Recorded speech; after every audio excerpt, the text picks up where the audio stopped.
안녕하세요. 얼마 남지 않은 소중한 시간을 보내고 있는 70대 노인입니다. 여러분, 시절 인연이라는 말 들어보셨나요? 불교의 업설과 인과응보설에 의해 사물은 인과의 법칙에 의해 특정한 시간과 공간의 환경이 조성되어야 일어난다는 뜻이죠. 성관책진이라는 책에서는 시절 인연이 도래하면 자연이 부딪혀 깨져서 소리가 나듯 척척 들어맞으면서 곧장 깨어나 나가게 된다고 합니다. 모든 연애는 오고 가는 시기가 있다는 거죠. 그저 자식이라고 가족이라고 맞지 않는 인연을 계속해서 부재하다가는 나 자신이 상처를 입고 될 일도 안 되기 마련이라고 생각합니다. 그러니 그저 갈 인연은 미련 없이 보내줘야 하는 것 같네요. 남은 시간이 많지 않은 저는 저를 갉아먹는 병으로 인해서 오히려 저를 갉아먹던 나 좋아했던 연을 정리했습니다.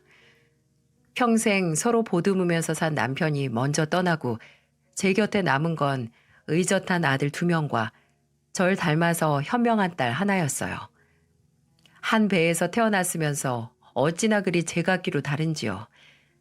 큰아들은 어려서부터 공부머리가 좋고 어른스러운 성격이지만 외골수 같은 기질이 있었고, 작은 아들은 형보다 여린 성정이지만 정이 많고 다정했습니다. 막내인 딸은 책임감도 강하고 얼굴도 성격도 저를 꼭 닮아 애틋했죠. 큰아들은 공부 욕심도 있고 출세 욕심도 있어서 부모로서 해줘야 할 게 참 많았습니다. 공부에 집중할 수 있는 환경을 조성해주기 위해 부단히 노력했었죠. 아, 엄마, 또 내 방 들어왔었어? 어?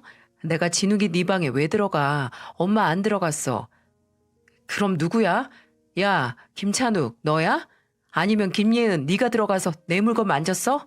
왜 괜히 시험 앞두고 있는 사람 방에 들어가? 형, 나 안 들어갔어. 뭔데, 뭐가 없어진 거야? 아, 됐어. 말을 말자, 말을 말어. 인간들, 사람이 공부한다는데 도와주는 게 없으면 방해라도 말아야지. 큰애는 방 안에 물건이 조금이라도 이전과 다르게 놓여져 있는 걸 보면 득달같이 따지고 들 정도로 예민한 성격이었어요.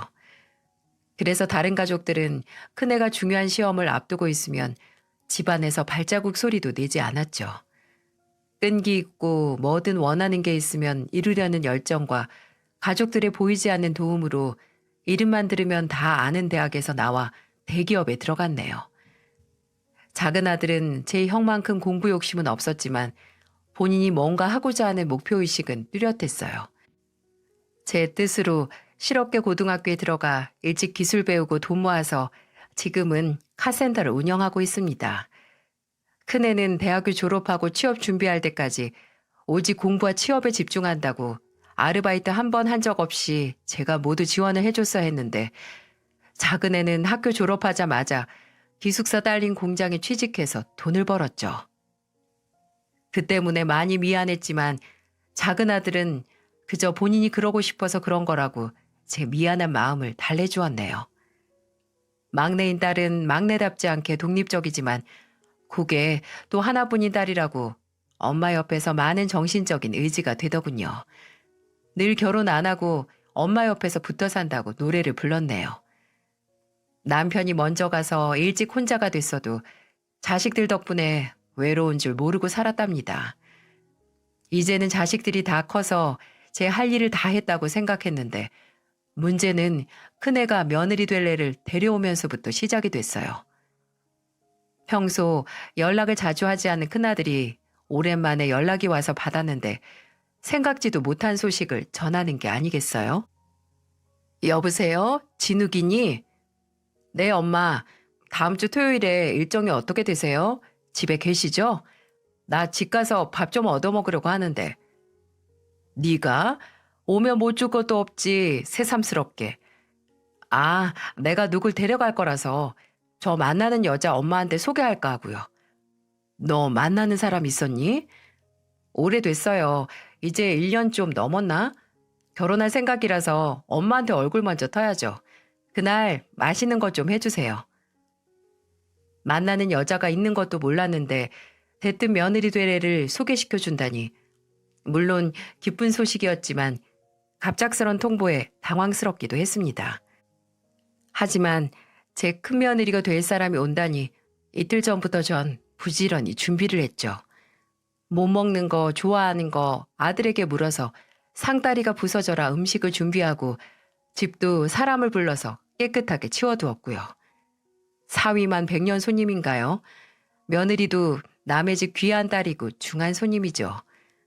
그렇게 처음으로 마주한 큰며느리는 귀한 손님, 100년 손님 수준이 아니라 아주 모셔야 하는 상전이라는 걸 첫 만남부터 알 수 있었어요. 행여 속보일까 걱정되는 짧은 치마에 눈이 찌푸려질 정도로 짙은 화장. 확실히 어떤 의미로든 첫인상을 아주 강렬하게 남겼습니다. 안녕하세요. 전 홍민지라고 해요. 저는 시어머니에게 입에 껌을 씹으면서 고개만 까딱하고 인사하는 사람은 생전 처음 보고 들어보지도 못했습니다. 그 무례함에 너무 당황스러워서 오히려 어떻게 대응을 해야 할지 감이 안 와서 그저 그래 반가워요 이러고 말았네요. 진욱 씨 여기 휴지 없어 휴지? 나 밥 먹기 전에 껌 뱉고 싶은데. 잠깐만. 엄마 휴지 어디 있어요? 여기 종이 있다. 여기다가 버리면 되겠네. 큰며느리는 식탁 위에 있던 제 고지서 봉투를 찍 뜯어서 껌을 뱉더군요. 아니 분명 봉투는 그냥 버릴 종이긴 하지만 말도 없이 남의 집에 와서 봉투를 찢어 껌을 뱉는 게 정상인가 하는 의문이 들더라고요. 이건 세대 차이의 문제가 아닌 기본적인 예의니까요. 티슈 바로 저기 있는데 그거 참기가 그렇게 어려웠어? 내가 차린 음식이 얼마나 맛있어 보였으면 그랬을까. 어서 앉아서 들어요. 네. 잘 먹겠습니다. 근데 많이도 차리셨네요. 이거 3명이서 먹기 너무 많지 않나요? 이게 다 안 먹으면 다 음식물 쓰레기인데. 왜 버려? 음식은 덜어서 넣어두면 되는 건데.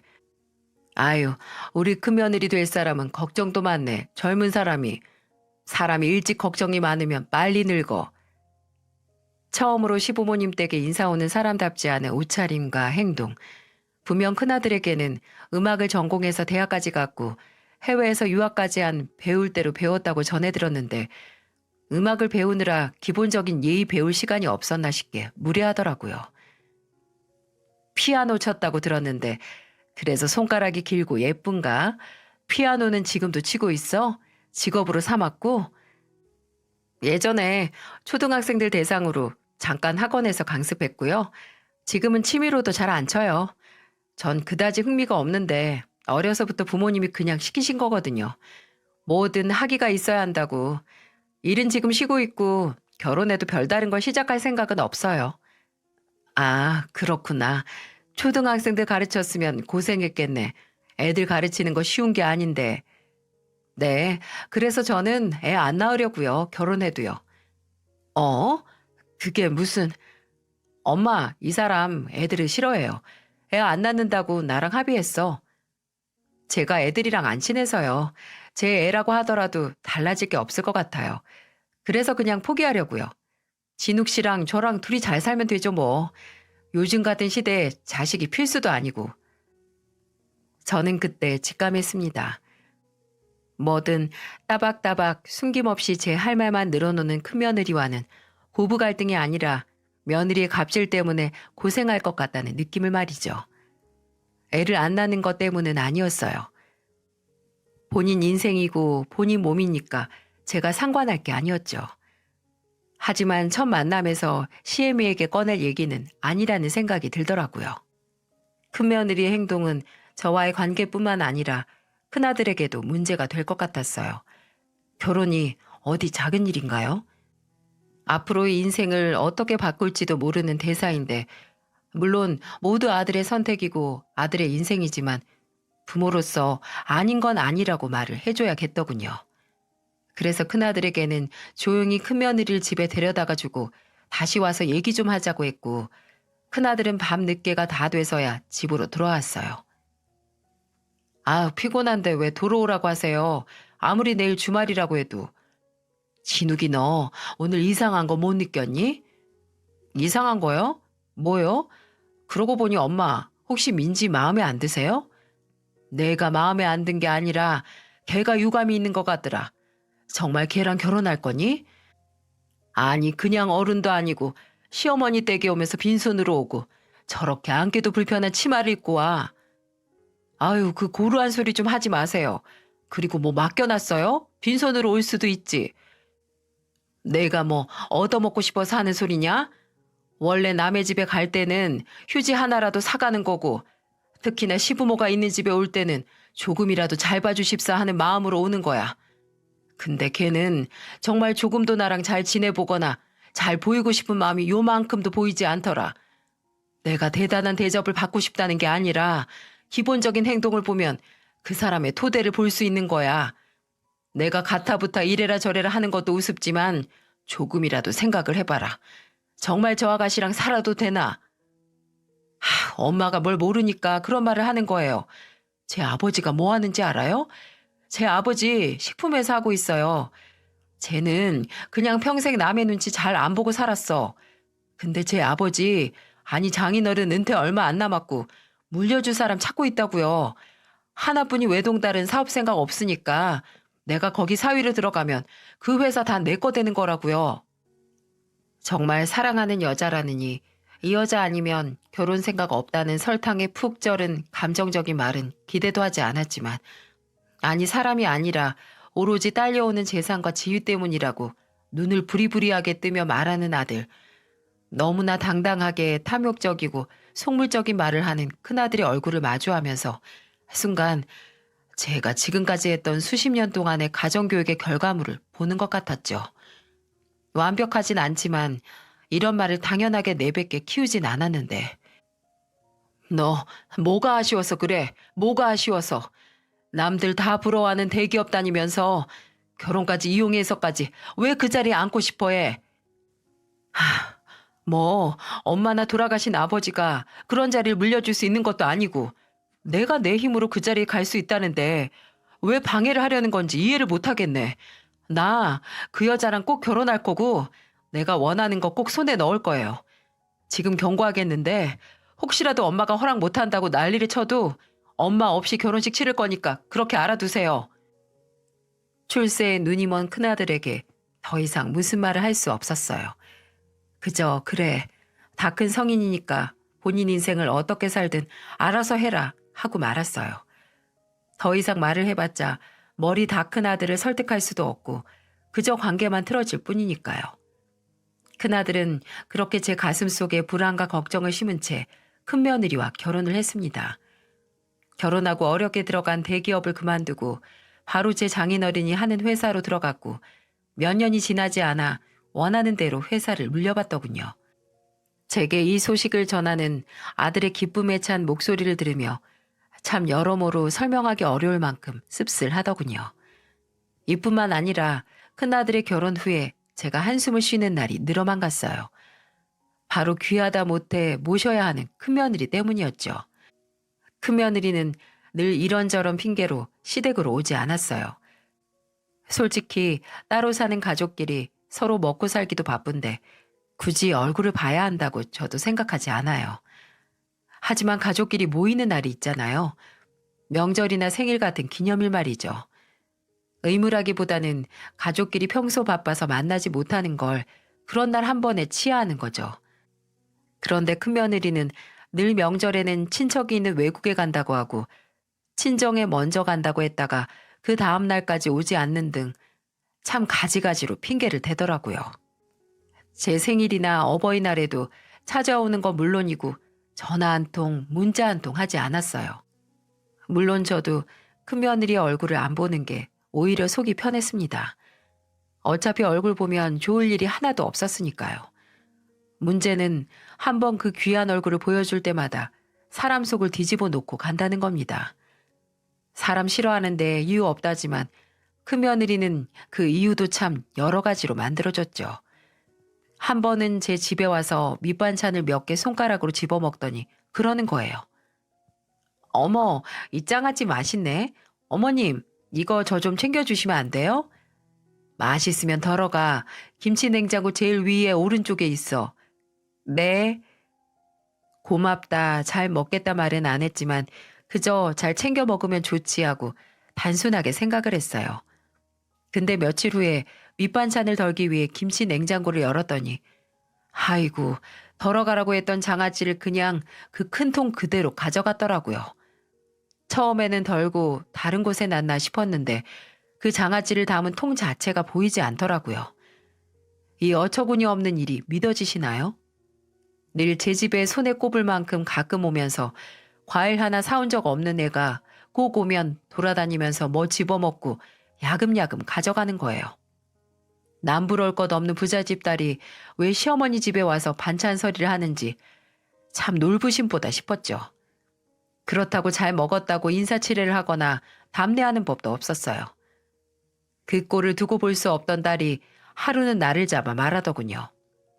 어버이날이라고 큰아들 내외와 제 딸 이렇게 셋이 한정식 집에서 식사를 했는데 그때 딸이 반찬이 질비한 식탁을 보고 그러더군요. 아, 맛있겠다, 언니. 오늘은 무슨 반찬 맛있다고 해서 이 식당 냉장고 털어가면 안 돼요? 네? 아가씨, 그게 무슨... 언니, 맛있는 반찬 있으면 우리 집에서 죄다 가져가잖아요. 아유, 오빠가 언니랑 결혼한 이후로 우리 집 냉장고에 자물쇠라도 달아야겠어요. 요즘 내가 통 먹을 게 없어. 야, 이 사람이 뭘 그렇게 먹었다고 그래. 오빠, 요즘 집에 반찬 많아졌지? 그거 다 언니가 우리 집에서 서리해 간 거야. 아무리 내조를 해도 서리한 반찬으로 하는 건 좀 아니지 않아요? 뭐 그 정도로 우리 엄마 반찬이 맛있어서 그런 거니까. 아, 혹시 언닌 그런 식으로 칭찬을 하는 거예요? 너무 맛있어서 훔칠 수밖에 없다는 걸 몸소 보여줘서? 훔치다니, 듣기 좀 그렇네요, 아가씨. 뭐 어때요? 가족끼리 서리 좀 할 수 있죠. 그래도 너무 맛있으면 그냥 맛있다고만 해요. 서리까지 해서 맛있다는 거 알리지 말고.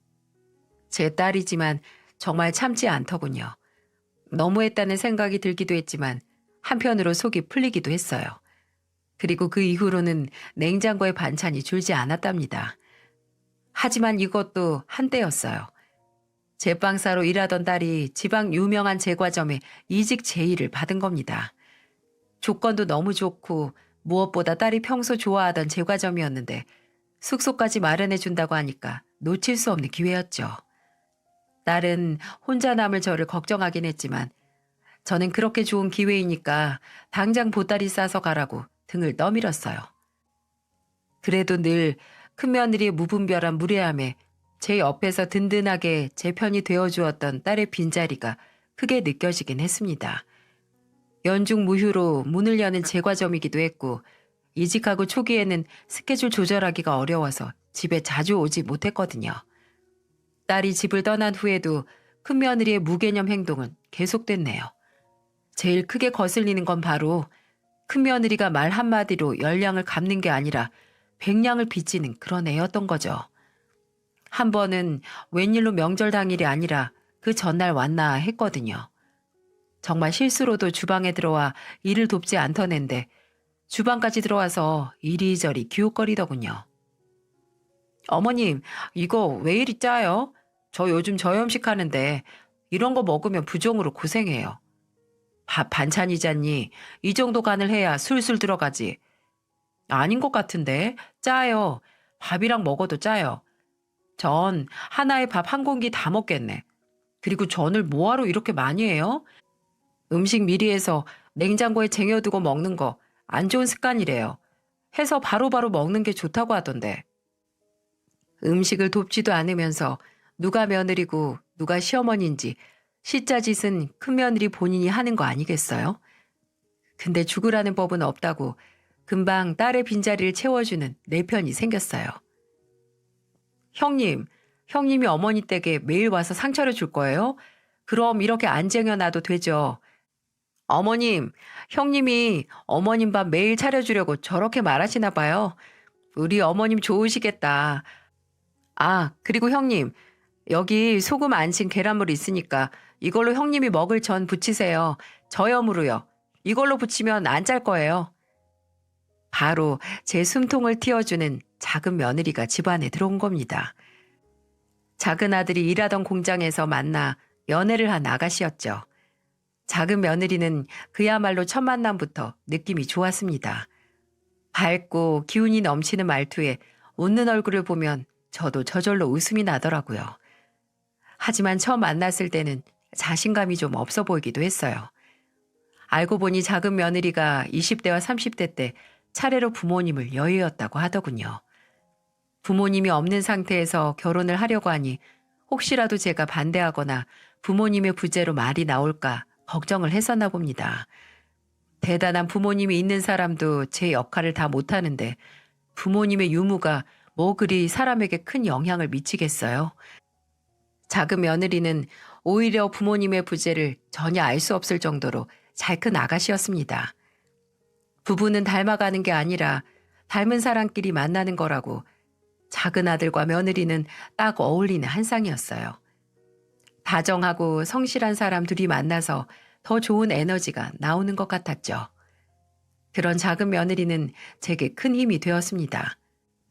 큰 며느리보다 한 살 나이가 많던 작은 며느리는 큰 며느리를 제 형님으로 대했지만 큰 며느리가 제게 조금이라도 신뢰되는 말을 하거나 행동을 할 때마다 참지 않았죠. 해맑게 웃는 얼굴로 한 번씩 큰 며느리에게 한 방씩 먹여줘서 제 속을 다 뻥 뚫어주었어요. 그리고 그런 만큼 작은 며느리와 큰 며느리 사이는 늘 대면대면했고요. 작은 며느리는 부모님에 대한 그리움 때문인지 종종 자주 제게 찾아왔어요. 작은 아들과 결혼하면서 공장 일을 그만뒀는데 일을 쉬는 동안 시간이 많다고 제게 어머님 저랑 놀아요 하며 찾아와서 저를 항상 즐겁게 해주었죠. 한 번은 제가 낮에 안방에서 잠이 들었는데 설핏 잠에서 깨어나니까 주방에서 딸그락딸그락 하고 소리가 나는 게 아니겠어요? 너무 놀라서 살짝 나가 확인했는데 아하 10년 감수했습니다. 소윤아 너 여기서 뭐 하는 거야? 난 또 누군가 했네. 아 어머님 깨셨어요? 죄송해요. 어머님이랑 점심 먹으려고 장 봐왔는데 냉장고에 자리가 없어서 정리 좀 하고 있었어요. 이 소리 때문에 깨셨죠? 아니 이제 일어날 때가 됐긴 했지. 근데 뭘 이렇게 많이 사왔냐? 아유 손 큰 거 봐. 어머님 저랑 콩나물 해장국 해 먹어요. 거기 잠깐 앉아 계세요. 정리도 다 끝났고 버릴 것도 다 버렸으니까 제가 만들게요. 아니다 같이 해. 나도 잠 다 깨서 배고프다. 아이 그냥 앉아 계세요. 옆에서 저 말동무나 해주세요. 이러는데 어떻게 안 예뻐할 수가 있을까요? 한 번 집에 오면 필요한 거 알아서 싹 사와서 주방 채워주고 한 번은 제 옷장을 열어 한 번 쭉 훑어보더니 다음날 제 겨울 네이들이 많이 낡았다고 싹 사와서는 옷장을 채워줬네요. 작은 아들이 카센터 운영하고 딸이 이직해서 지방 간 후로는 작은 며느리가 저의 가장 친한 친구가 됐고 가장 가까운 가족이 됐습니다. 작은 며느리가 가고 싶은 곳이 생겼다고 하면 제가 먼저 나서서 함께 손잡고 다녔네요. 작은 며느리 생일에 제 평생 처음으로 미술관 티켓을 알아보고 샀습니다. 물론 딸에게 수십 번을 물어보고 살 수 있었지만은요. 예, 소윤아, 이것 봐라. 너 여기 가고 싶어 했지? 어? 어머님, 이 티켓 이거 어디서 나셨어요? 이거 티켓 예매 시작한 첫날 바로 매진돼서 못 구했는데. 예은이한테 물어봐서 2장 구했다. 아유, 난 이런 거 봐도 도통 왜 가는지 몰랐는데 우리 예은이 덕에 미술관을 다 가보네. 네 생일 기념으로 우리 둘이 가자. 가서 맛있는 것도 사 먹고 내가 사줄게. 뭐 먹을지나 생각해봐. 작은 며느리는 종이 쪼가리 2개를 손에 꼭 들고 한동안 굳어있더니 이내 맑은 눈물을 또르륵 또르륵 하고 흘리더군요. 늙은 시어머니가 제가 가고 싶어 하던 미술관 티켓을 딸에게 여러 번 물어서 더듬더듬 구했다는 걸 생각하니까 가슴이 찡해졌나 보더라고요. 저와 작은 며느리는 서로의 외로움을 채워주면서 가까워졌어요. 작은 며느리가 집에 들어오면서 제 생활도 더 활력이 넘쳤고 웃음이 넘쳤습니다. 큰아들 내외 문제로 마음고생했던 걸 작은 며느리가 있게 해줬던 것 같네요. 하지만 그 웃음도 얼마 가지 못했습니다. 며칠 아무리 자도 몸이 무겁고 피곤하고 밤마다 기침이 심해서 병원에 갔었거든요. 그냥 지독한 감기 몸살인 줄만 알았는데 의사는 제게 정밀 검사를 권유하더군요. 나이도 있으니 확실히 하자고 하면서 말이죠. 그때까지만 하더라도 그저 나이가 나이니까 조심해서 나쁠 것 없다고 예약을 잡았습니다. 작은 며느리는 이 얘기를 듣고 검사하는 날 따라가겠다고 하더군요. 어쩌면 작은 며느리가 옆에 있어서 더 아무 걱정 없이 검사를 받은 것 같아요. 그리고 받은 정밀 검사에서 저는 소세포 폐암 진단을 받았습니다. 이미 진행될 대로 진행되어서 수술도 받지 못할 수준이라고 의사가 말하더군요. 같이 듣던 작은 며느리가 얼마나 심각한지, 치료는 어떻게 받는지, 완치율이 얼마나 되는지 조심스럽게 물었고 의사는 무겁게 입을 떼었습니다. 수술을 못하니 한다면 항암 치료와 방사선 치료를 할 테지만 상태를 봤을 때 완치는 불가능하다는 말이었어요. 6개월, 70을 넘긴 지 얼마 되지 않은 제게 남은 시간은 단 6개월이었어요. 그 해봄 꽃이 피기도 전에 저는 시한부 선고를 받았습니다. 작은 며느리는 차갑게 굳어있는 제 옆에서 입 한 번 떼지도 못하고 그저 제 손을 잡고 있더군요. 제 앞에서 울지 않으려고 입술을 깨물고 있었지만 큰 눈망울에서는 눈물이 한 움큼은 매달려 있었죠.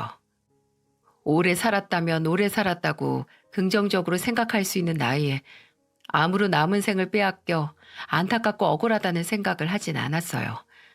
모두 제 명이 정해져 있고 저는 여기까지인가 보다 하는 마음에 오히려 차분해지더라고요.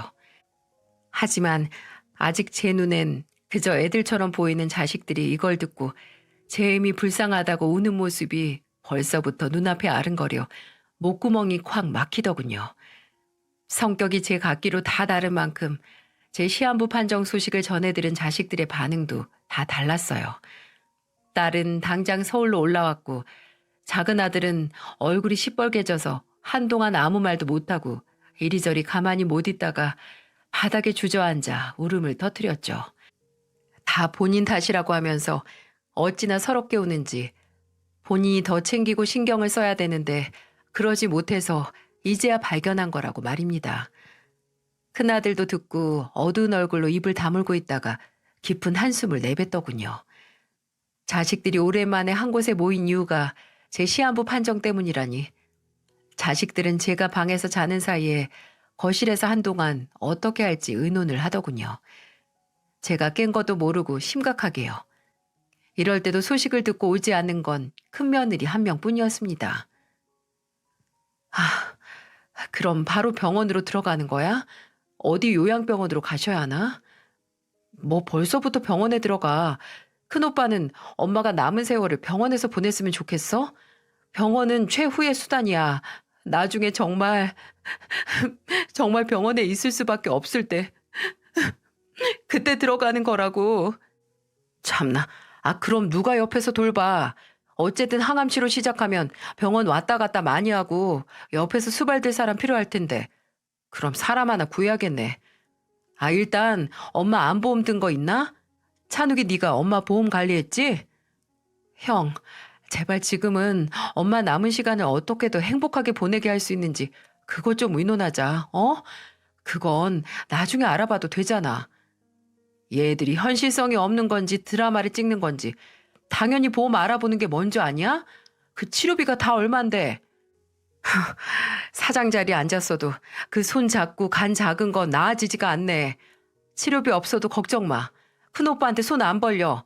사람도 안 구해도 돼. 내가 옆에 있을 거야. 일은 옮기거나 다시 구하면 되고. 예은이 너 이직한 지 얼마나 됐다고. 됐어. 나랑 이 사람이랑 둘이 모시면 돼. 너는 일 그만두지 마. 거기 들어갔다고 네가 얼마나 좋아했는데 그걸 이렇게 포기해. 엄마 일인데 포기할 수도 있지. 왜 못해? 내 말은 다른 방법이 있으니까 굳이 그럴 필요가 없다는 거야. 맞아요, 아가씨. 이 사람도 있고 나도 일 쉬고 있으니까 우리가 하면 돼요. 아가씨는 거기서 일 잘하고 시간 돼서 보러 오면 되죠. 자식들이 제 얘기를 하는 걸 자장가 삼아 방에 누워 있으니 전혀 잠이 오지 않더군요. 또 자식들에게 짐이 되었다는 죄책감과 앞으로 얼마 안 남았다는 막연한 불안감으로 더 잠이 들 수 없었죠. 그 후로 딸은 휴무일만 되면 서울에 와서 제 옆을 지켰고 작은 아들은 시간을 쪼개서 저를 보러 오고 병원에 가는 날에는 함께 가려고 노력했어요.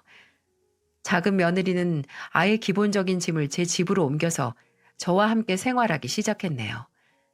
제가 벌써부터 이럴 필요 없다고 했지만 그런 제 말에 작은 며느리는 이런 말을 했습니다. 어떻게 보면 제가 제일 늦게 가족이 됐잖아요. 그러니까 제가 어머님이랑 보낸 시간이 제일 적죠. 그래서 저는 제일 적은 만큼 어머님이랑 있으려고요. 원래 마음이 크면 클수록 함께 시간을 보내고 싶고 또 소중한 시간인 만큼 제가 같이 있고 싶은 사람하고 보내고 싶어요. 전 지금까지 가족들 틈에서 살아본 적이 없어서 그런지 제 소중한 시간은 가족한테 쓰고 싶어요. 그 얘기를 듣는데 고맙고 미안하면서도 순간적으로 큰 깨달음을 얻었습니다. 그 누구보다 이 세상에 숨 쉬면서 살 시간이 없는 만큼 저도 이 소중한 시간을 제대로 된 사람들과 써야겠다고 말이죠. 그때 생각했어요. 아름다운 사람은 머문 자리도 아름답다는 말이 있듯이 가기 전에 계속해서 저를 어지럽게 한 관계도 말끔하게 정리를 하고 가겠다고요. 1분 1초가 아쉬운 이때 괜히 미적지근하게 내버려뒀던 관계로 시간 낭비하고 싶지 않았습니다. 제게는 그런 관계가 바로 큰아들과 큰며느리 두 사람이었어요. 그리고 작은 며느리가 다른 일로 집을 비웠을 때 전화기를 들었네요. 그리고 큰아들에게 전화를 걸었어요. 여보세요? 진우가 엄마, 저 지금 회의 들어가요. 퇴근하고 다시 걸게요. 6개월 남은 애미의 전화를 회사 일 때문에 미룬 큰아들. 저는 한동안 가만히 새까맣게 꺼진 핸드폰을 멀거니 바라보다가 다시 전화를 걸었습니다. 이번에는 큰며느리에게 걸었죠. 네. 민지야, 나다. 네, 알아요. 근데 무슨 일이세요? 몸은 괜찮으세요? 그래, 물어봐줘서 고맙구나. 너 지금 바쁘니? 뭐 바쁘면 바쁜 거고 아니면 아닌 거죠. 근데 왜요? 그게 지금 둘째가 잠깐 외출을 했거든. 저녁에야 돌아온다고 하는데 혹시 와서 나 삼계탕 좀 해줄 수 있을까? 집에 둘째가 사둔 재료는 다 있어. 저더러 와서 밥을 하라고요? 저 삼계탕 할 줄 모르는데. 모르면 포장해 와서 같이 먹어도 좋고 내가 몸이 허하긴 허한 건지 왜 이렇게 삼계탕이 생각나는지 모르겠구나. 어머님, 저 사실 바빠요. 다음에 같이 먹어요. 넌 나한테 앞으로 시간이 많이 남지 않은 건 알고 있니? 사와서 같이 먹는 건 못해도 사서 가져다 주는 것도 못해? 어머님, 당장 오늘 내일 하는 거 아니잖아요. 뭐 지금 이렇게 음식 타령을 하세요? 그것도 못 참으세요? 집에 반찬 많잖아요. 오늘은 그냥 알아서 차려 드세요. 아니면 동서 올 때까지 기다리시던가요. 그렇게 말하고는 단번에 끊더라고요. 참, 저도 알지 못했던 일말의 희망이 남아 있었던 건지 새삼 놀랍고 실망스러웠어요. 하지만 오히려 알아서 정리가 된 것 같더라고요. 마치 이래도 포기 안 해? 이래도 정리 안 해? 이러고 달려드는 것 같았습니다. 하지만 사람 마음이 참 약하기도 약하고 제가 몸이 안 좋아져서 더 그런 건지 모르겠지만 충격이 이만저만이 아니었죠. 제가 했던 시험의 결과로 받은 충격으로 한동안 침대에 몸을 기대고 앉아 있었는데 그때 작은 며느리가 들어오더군요. 어머님, 저 왔어요. 좀 늦었죠? 그래서 오늘은 포장해 왔어요. 어머님이 좋아하시는 집에서 전복 넣고, 어머님, 왜 그러고 계세요? 배 많이 고프세요? 작은 며느리는 제 표정을 보고 심상치 않은 걸 느꼈는지 가까이 다가와서 무슨 일 있었냐고, 몸이 안 좋은 거냐고 아주 집요하게 물었습니다. 어머님, 지금 얼굴빛이 안 좋아요. 우리 병원 가요. 일단 병원 가서, 아니다. 몸이 아니라 마음이야, 마음. 정리해야 할 걸 정리할 수 있게 됐는데 왜 이렇게 시큰한지 모르겠구나. 네? 그게 무슨? 작은 며느리는 제게 자초지종을 듣고 한동안 정말 거칠게 숨을 쉬더군요. 마치 너무 화가 나서 가만히 못 있겠다는 듯이 말이죠. 그러더니 안방을 박차고 나갔다가 한 5분 정도가 지나서야 다시 들어오더군요. 그리고 어머님, 지금 몸은 괜찮으신 거죠? 그럼 저랑 잠깐 나가요. 지금? 이 시간에 어딜? 일단 나가요. 나가면 제가 어머님 시간 정말 아깝지 않게 보내게 해드릴게요. 저는 일단 나갈 채비를 마치고 아직도 얼굴에 분함과 화가 여실히 보이는 작은 며느리를 따라 나섰어요. 한참을 작은 며느리가 운전하는 차를 타고 갔는데 서울 한복판에 있는 화려한 커피숍이었어요. 예, 예은아, 우리 지금 커피 마시려고 여기까지 온 거니? 아니요, 커피가 아니라 시원한 동치미 한 사발 드시게 해드릴게요. 동치미? 그렇게 말한 작은 며느리는 제 손을 잡고 당당하게 발걸음을 옮겼습니다. 그리고 거기 주인으로 보이는 사람에게 가서 묻더군요. 저기 일행이 있어서 그러는데 작은 며느리가 몇 마디 하니까 그 주인은 커피숍 안쪽으로 안내를 했고 안내받은 곳은 제일 안쪽에 있는 한 문 앞이었어요.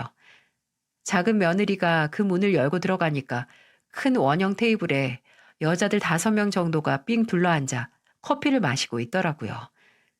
저는 영문을 모르고 생전 처음 보는 여자들의 얼굴을 보고 있는데 이럴 수가 그 가운데 큰 며느리가 앉아 있는 게 아니겠어요?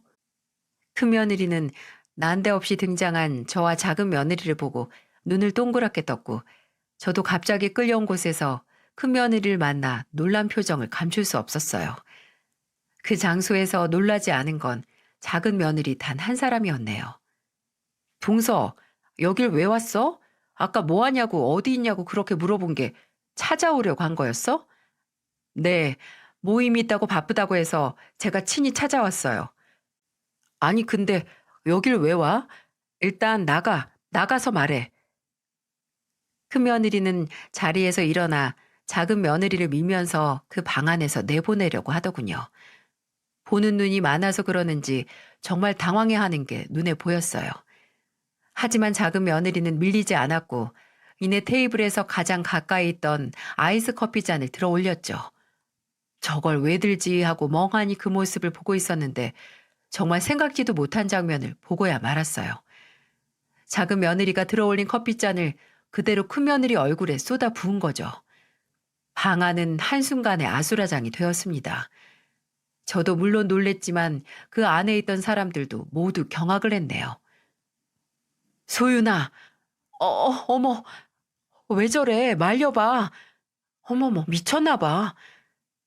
다짜고짜 차가운 커피와 얼음새를 온 얼굴, 아니 온 몸으로 받은 큰 며느리는 비명을 질렀습니다. 이게 지금 뭐 하는 짓이야? 너? 야, 홍민지. 이에 질세라 작은 며느리가 크게 고함을 지르더군요.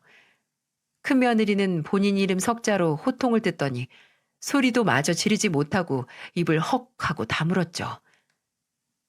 홍민지, 그래 너. 내가 말 좀 편하게 할게. 내가 너보다 1살 많잖아. 나 이제 너 형님 취급 안 할 거거든. 사람이 말이야. 죽은 사람 소원도 들어준다는데 이제 얼마 시간도 안 남으신 어머니 부탁을 그렇게 거절을 해? 네가 정이라는 게 있고 도리라는 게 있는 애니? 뭐라고? 내가 어려운 부탁이었으면 말도 안 해.